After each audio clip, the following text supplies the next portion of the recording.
This ship is bigger than 3 statues of Liberty. Holy crap. You cannot fathom how massive this ship is. It is literally a floating city that is 1,200 feet wide and 17 stories high.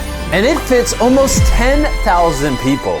In all the other ships, we had our own rooms, but this ship has over 2,000 rooms. This boat has water slides, an indoor mall, a basketball court, and tons of other stuff I can't even name. I ran out of fingers. All of which we have to ourselves. Have fun, boys. Yes! Yes! It's that way. Oh, okay. Let's see what happens. Whoa! There's a water slide. There's a whole entire water park up here. I'm breaking the rules. We're running. Sorry, lifeguard. They literally have live music in the water park. What the heck? There's even an entire sports floor that has everything you can imagine. Mini golf. Let's go! We're literally playing mini golf on a ship right now. Interference! And I wasn't exaggerating when I said this ship is a city.